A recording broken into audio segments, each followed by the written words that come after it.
নমস্কাৰ জিকে and history চেনেলটোৰ নতুন এটা ভিডিঅ'লৈ আপোনালোকক স্বাগতম জনাইছোঁ। গভৰ্ণমেণ্ট এক্সামবোৰৰ ভিতৰত নেক্সট আহিবলগীয়া এক্সামটো হৈছে গুৱাহাটী হাইকোৰ্টৰ জুনিয়ৰ এডমিনিষ্ট্ৰেটিভ এছিষ্টেণ্টৰ পোষ্টৰ কাৰণে এক্সামটো। গতিকে আমি এই ভিডিঅ'টোত ইয়াৰ আগতে হৈ যোৱা জুনিয়ৰ এডমিনিষ্ট্ৰেটিভ এছিষ্টেণ্টৰ এক্সামৰ যিকেইটা জিকেৰ কুৱেশ্যন, সেই জিকেৰ কুৱেশ্যনকেইটা আমি এই ভিডিঅ'ত আলোচনা কৰিম। জুনিয়ৰ এডমিনিষ্ট্ৰেটিভ এছিষ্টেণ্টৰ লাষ্ট এক্সামটো হৈছিল 2023 চনত। কোনোবাই যদি কুৱেশ্যন পেপাৰখন ডাউনলোড কৰিব বিচাৰে তেওঁলোকে গুৱাহাটী হাইকোৰ্টৰ ৱেবছাইটৰ পৰা ডাউনলোড কৰি ল'ব পাৰে। লাষ্ট পেপাৰখনত জিকে আৰু কম্পিউটাৰ মিলি মুঠ 30টা কুৱেশ্যন আহিছিল। আহক আমি সেই 30টা কুৱেশ্যন ডিছকাছ কৰোঁ। প্ৰথম কুৱেশ্যনটো হ'ল for what sport the Webb Ellis trophy is awarded. মানে কোনটো খেলৰ কাৰণে ৱেব এলিছ ট্ৰফিটো দিয়া হয়? A kabaddi, B netball, C polo', D rugby. ইয়াৰ শুদ্ধ উত্তৰটো হৈছে ৰাগবী। ৰাগবী ৱৰ্ল্ড কাপত যিটো ট্ৰফি দিয়া যায় সেই ট্ৰফিটোক ৱেব এলিছ ট্ৰফি বুলি কোৱা হয়। 1987ৰ পৰা ৰাগবী ৱৰ্ল্ড কাপ ষ্টাৰ্ট হৈছিল। তেতিয়াৰ পৰা ছাউথ আফ্ৰিকাই 4বাৰ, নিউজিলেণ্ডে 3বাৰ, অষ্ট্ৰেলিয়াই 2বাৰ আৰু ইংলেণ্ডে এবাৰ এই ৱেব এলিছ ট্ৰফি জয় কৰিবলৈ সক্ষম হৈছে। ছেকেণ্ড কুৱেশ্যনটো হ'ল the term castling is associated with which sport. Castling যিটো টাৰ্ম আছে সেইটো কোনটো স্পৰ্টছৰ লগত জড়িত? A bridge, B chess, C billiards, D croquet. ইয়াৰে শুদ্ধ এনচাৰটো হৈছে বি চেছ।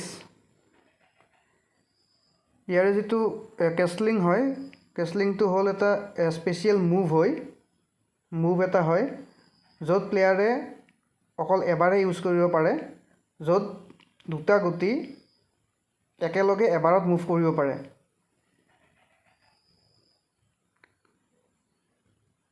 তাৰপিছৰ কুৱেশ্যনটো dong is the currency of which country. কোনখন দেশৰ কাৰেঞ্চিক ডং বুলি কোৱা হয়? A Yemen, B Syria, C Laos আৰু ডি ভিয়েটনাম। গতিকে ইয়াৰ শুদ্ধ উত্তৰটো হৈছে ডি ভিয়েটনাম।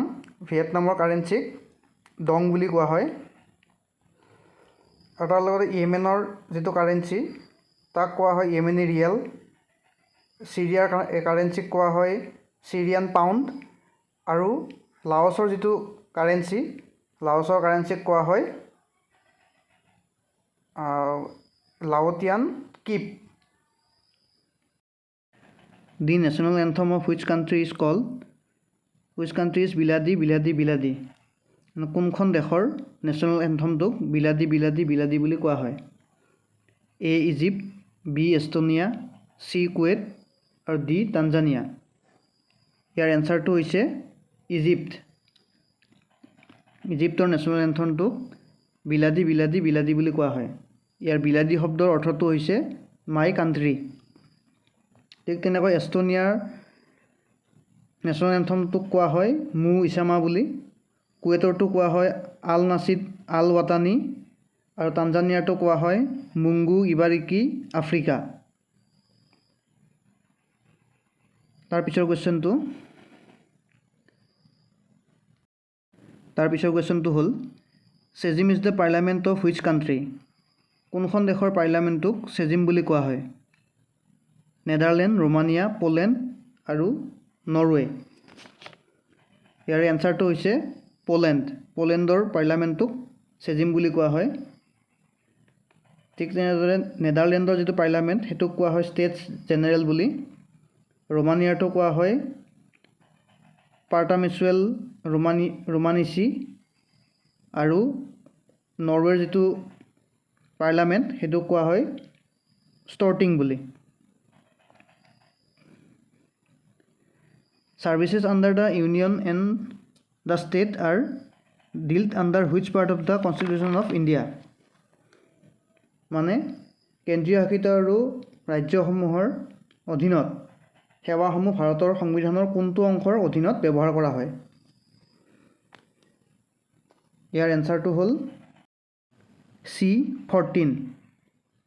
গতিকে পাৰ্ট 14ৰ ভিতৰত যিটো আমাৰ UPSC থাকে, কেন্দ্ৰীয় লোকসেৱা আয়োগ, আৰু ৰাজ্যৰ যিটো লোকসেৱা আয়োগ থাকে, সেই দুইটা আয়োগৰ সৈতে জড়িত যিবোৰ কাম কাজ বা যিবোৰ নিযুক্তি হয় বা যিবোৰ তেওঁলোকৰ যিবোৰ বিধানসমূহ, সেইবোৰ এই পাৰ্ট 14ৰ অন্তৰ্গত হয়। By which constitutional amendment act the 9th schedule was added in the Constitution of India? মানে কোনখন সাংবিধানিক সংশোধনী আইনৰ দ্বাৰা ভাৰতৰ সংবিধানত নৱম অনুসূচী সংযোজন কৰা হৈছিল? A first, B second, C third আৰু D ফ'ৰ্থ। ইয়াৰ এনচাৰটো হ'ল ফাৰ্ষ্ট। গতিকে এই সংশোধনীৰ জৰিয়তে আৰ্টিকল 31B প্ৰৱৰ্তন কৰা হৈছিল, যিখনৰ জৰিয়তে ভূমি সংস্কাৰৰ সৈতে জড়িত কিছুমান আইনক আদালতত প্ৰত্যাহ্বান জনোৱাৰ পৰা ৰক্ষা কৰা হৈছিল। গতিকে ইয়াৰ এনচাৰটো হ'ল A first constitutional amendment act. ইয়াৰ নেক্সট কুৱেশ্যনটো হ'ল by which constitutional amendment act the Dogri language along with the three others were added in the 8th schedule of the Constitution of India? মানে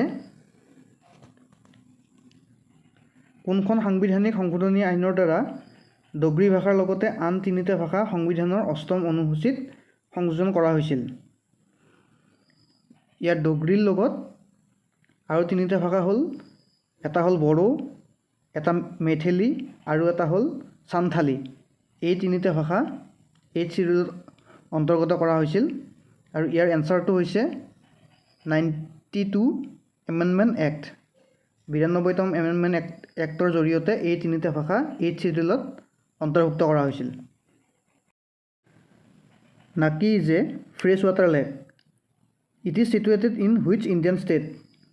কোনখন ভাৰতীয় ৰাজ্যত নাকি নামৰ হ্ৰদটো পোৱা যায়, হ্ৰদটো অৱস্থিত? A Andhra Pradesh, B Telangana, C Manipur আৰু D ৰাজস্থান। ইয়াৰ এনচাৰটো হ'ল D ৰাজস্থান। ৰাজস্থানত নাকি নামৰ হ্ৰদটো আছে।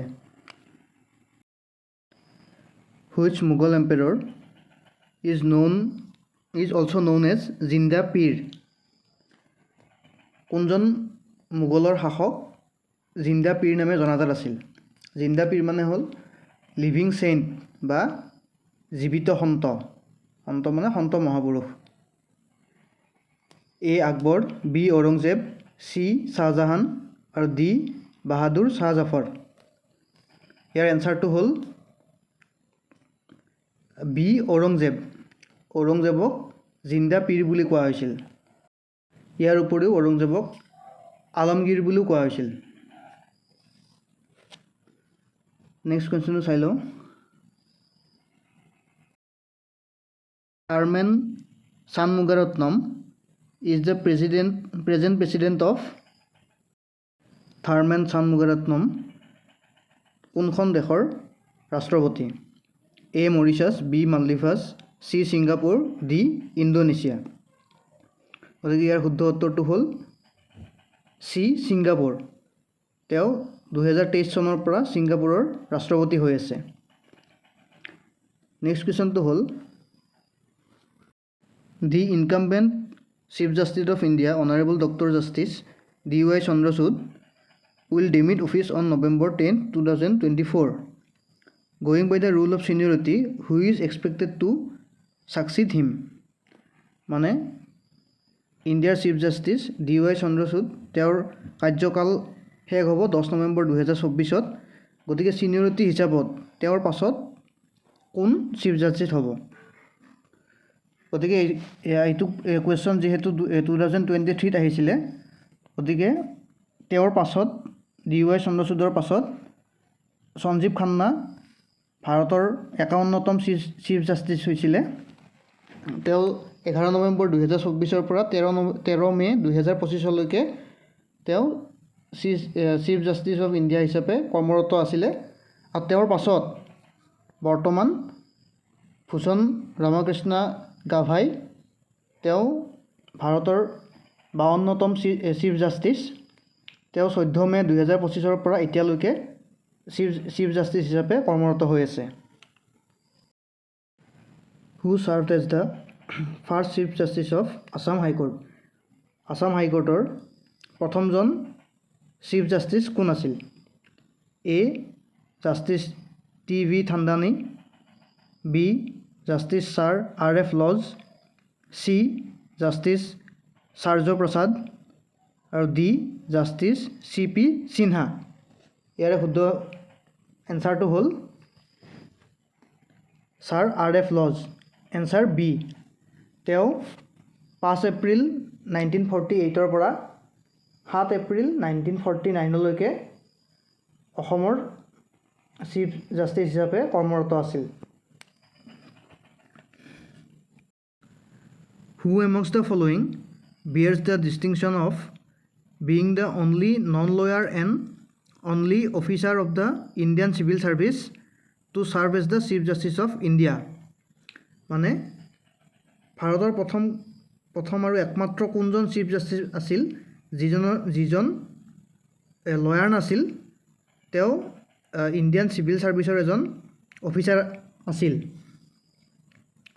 অপশ্যন কেইটা হ'ল A justice Harilal J Kania B M C Mahajan C B K Mukherjee আৰু ডি কে এন ৱানছু ইয়াৰে শুদ্ধ এনচাৰটো হ'ল B justice M C Mahajan তেখেত এতিয়ালৈকে একমাত্ৰ চিফ জাষ্টিছ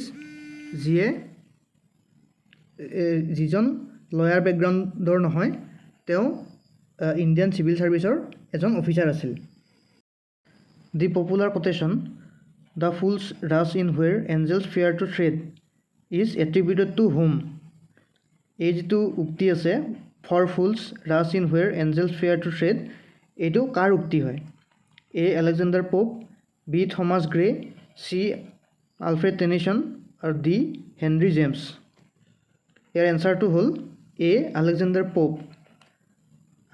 পোপে তেওঁৰ 1711 নম্বৰ কবিতাটোত এই উক্তিটো ব্যৱহাৰ কৰিছিল আৰু কবিতাটোৰ নাম আছিল এন এছে on criticism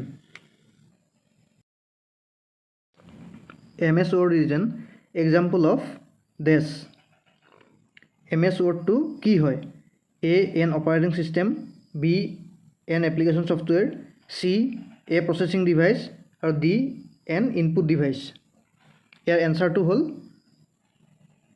B an application software কাৰণ MS Wordটো এটা এপ্লিকেশ্যন হয় সেইকাৰণে এইটো এনচাৰটো হ'ব B A computer cannot boot if it does not have the dash আমি কম্পিউটাৰটোৰ কি বস্তু নাথাকিলে সেই কম্পিউটাৰটো বুট কৰিব নোৱাৰোঁ A compiler B loader C operating system আৰু D এছেম্বলাৰ ইয়াৰ এনচাৰটো হ'ল C অপাৰেটিং চিষ্টেমটো নহ'লে আমি কম্পিউটাৰ এটা বুট কৰিব নোৱাৰোঁ নেক্সট কুৱেশ্যনটো হ'ল Dash is the process of dividing the disks into tracks and sector. Diskক আমি ট্ৰেক আৰু সেক্টৰক ভাগ কৰিবৰ কাৰণে কোনটো প্ৰচেছ ব্যৱহাৰ কৰোঁ A tracking B formatting C crashing আৰু D এলটিং ইয়াৰ এনচাৰটো হ'ল B ফৰমেটিং এই ফৰমেটিং প্ৰচেছৰ সহায়ত আমি ডিস্ক এখন ট্ৰেক্স আৰু সেক্টৰত ডিভাইড কৰিব পাৰোঁ These are attempts by individuals to obtain confidential information from you by falsifying their identity মানে ভুৱা পৰিচয় দি আপোনাৰ গোপনীয় তথ্য লাভ কৰিবৰ বাবে যেটো চেষ্টা কৰা হয় সেই চেষ্টাটো কি বুলি কোৱা হয় A fishing B fishing C angling আৰু D পাৰ্কৰ ইয়াৰ এনচাৰটো হ'ল এ ফিচিং মানে হ'ল এইটো এটা স্কেম কৰিবৰ কাৰণে আপোনাক যেটো এটেম্প কৰা হয় সেই এটেম্পটো কি বুলি কোৱা হয় এটোৰ এনসাৰটো হ'ল এ ফিচিং তাৰ নেক্সট কোৱেশ্চনটো হ'ল the hardware device that converts digital information from your computer into analog signal that can transmit over wires and vice versa is কম্পিউটাৰৰ যিবোৰ ডিজিটেল ইনফৰমেশ্যন থাকে সেইবোৰ এনালগ সিগনেলত কনভাৰ্ট কৰিবৰ কাৰণে আমি কোনটো হাৰ্ডৱেৰ ব্যৱহাৰ কৰোঁ অপচন কেইটা হ'ল এ ৱাইফাই বি ইউএছবি সি মডেম আৰু ডি হ'ল পোৰ্ট ইয়াৰ এনসাৰটো হ'ল সি মডেমৰ মিনিং হ'ল যেটো ফাৰ্স্ট এম ও থাকে এম ও মানে হ'ল মডুলেটৰ আৰু ডি ই এম মানে হ'ল ডি মডুলেটৰ গতিকে এই মডেমৰ সহায়ত আমি কম্পিউটাৰৰ যিবোৰ ডিজিটেল ইনফৰমেশ্যন থাকে সেইবোৰ আমি এনালগত ট্ৰান্সফাৰ কৰিব পাৰোঁ full form of BIOS is BIOSৰ ফুল ফৰ্মটো সুধিছে অপচন কেইটা হ'ল A binary interchange operation system basic input output system beginners input operation symbol আৰু D basic interface oriented service ইয়াৰ শুদ্ধ এনসাৰটো হৈছে B basic input output system গতিকে BIOSটো হ'ল ই এটা কম্পিউটাৰ মাদাৰবোৰ্ডত থকা এটা প্ৰগ্ৰেম হয় যে কম্পিউটাৰটো যেতিয়া আমি অন কৰা টাইমত হাৰ্ডৱেৰৰ যিমানবোৰ কম্পোনেণ্ট থাকে সেইবোৰ ষ্টাৰ্ট কৰে আৰু অপাৰেটিং সিস্টেম আৰু যিবোৰ এটাচ ডিভাইস থাকে যেনে হাৰ্ড ড্ৰাইভ হওক কিবোৰ্ড মনিটৰ এইবোৰৰ মাজত যেটো কমিউনিকেশ্যন থাকে সেই কমিউনিকেশ্যনটো BIOSে মেনেজ কৰে নেক্সট কোৱেশ্চনটো হ'ল this is not a storage device তলত দিয়া কোনটো ষ্ট'ৰেজ ডিভাইস নহয় A iPod B pen drives C Linux আৰু ডি ফ্লেছ ড্ৰাইভছ ইয়াৰ এনসাৰটো হৈছে সি লিনাক্সটো হ'ল এটা অপাৰেটিং সিস্টেম সেইটো ষ্ট'ৰেজ ডিভাইস নহয় in internet what is the full form of TCP ইয়াতে টিচিপিৰ ফুল ফৰ্মটো কি হয় অপচন এ হ'ল transfer control program B transfer control protocol C transmission control program আৰু ডি ট্ৰান্সমিশ্যন কণ্ট্ৰোল প্ৰট'কল ইয়াৰ এনসাৰটো হ'ল ট্ৰান্সমিশ্যন কণ্ট্ৰোল প্ৰট'কল গতিকে এনসাৰ ডিটো হ'ল ইয়াৰ শুদ্ধ উত্তৰ in Microsoft Word this contains tools for standard task like saving printing cutting copying pasting etc Microsoft ৱৰ্ডৰ ক'ত saving printing cutting copying এইবোৰ টাস্ক উল্লেখ থাকে option A standard tool bar option B menu bar C status bar আৰু D formatting টুল বাৰ ইয়াৰ এনসাৰটো হৈছে এ standard tool বাৰত এইবোৰ saving printing cutting copying pasting এইবোৰ টাস্ক টুলবাৰটোত আমি কৰিব পাৰোঁ নেক্সট কোৱেশ্চনটো চাই লওঁ how many KB is equal to 1 GB 1 GB কিমান কেবি থাকে এ 1024 বি 256 × 1024 চি 1024 × 1024 আৰু ডি 1024 × 1024 × 128 গতিকে আমি জানো যে 1 MB কিমান কেবি থাকে 1024 কেবি থাকে 1 MB গতিকে 1 GB থাকে 1024 MB গতিকে 1 GB কেবি কিমান হ'ব 1024 × 1024 হলে যিমান হ'ব হেতু হ'ল কেবি গতিকে ইয়াৰ এনসাৰটো হ'ব answer C Android is a mobile operating system designed primarily for touchscreen mobile device such as smartphones and tablets. Which among the following was the earliest Android operating system? গতিকে তলত দিয়া Android operating system বোৰৰ ভিতৰত কোনটো আটাইতকৈ পুৰণা হেতু সুধিছে অপচন হ'ল এ কাপকেক বি মাৰ্শমেলো চি জিঞ্জাৰব্ৰেড আৰু ডি হ'ল ডোনাট। এই চাৰিটাৰ ভিতৰত কোনটো এণ্ড্ৰইডৰ আটাইতকৈ পুৰণি ভাৰ্জন? ইয়াৰ এনচাৰটো হ'ল কাপকেক।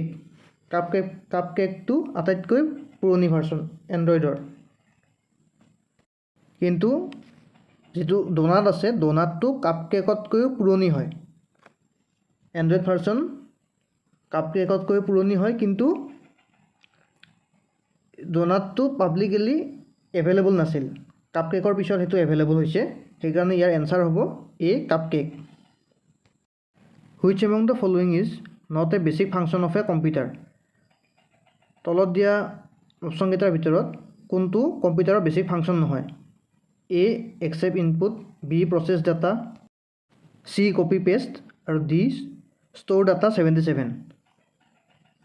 ইয়াৰ এনচাৰটো হ'ব copy text.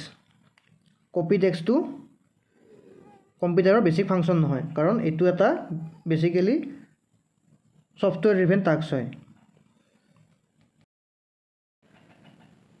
Software that helps run the computer hardware. Computer হাৰ্ডৱেৰটো ৰানিং কৰিবৰ কাৰণে কোনটো ছফ্টৱেৰে কাম কৰে?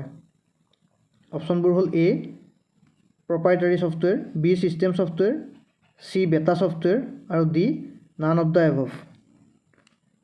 ইয়াৰ এনচাৰটো হৈছে system software, B system software. System ছফ্টৱেৰটো কম্পিউটাৰৰ যিবোৰ হাৰ্ডৱেৰ থাকে হাৰ্ডৱেৰটো মেনেজ আৰু কণ্ট্ৰল কৰিবৰ কাৰণে ছিষ্টেম ছফ্টৱেৰটো ডিজাইন কৰা হয়। Which system is used by the digital computers to encode data and programme?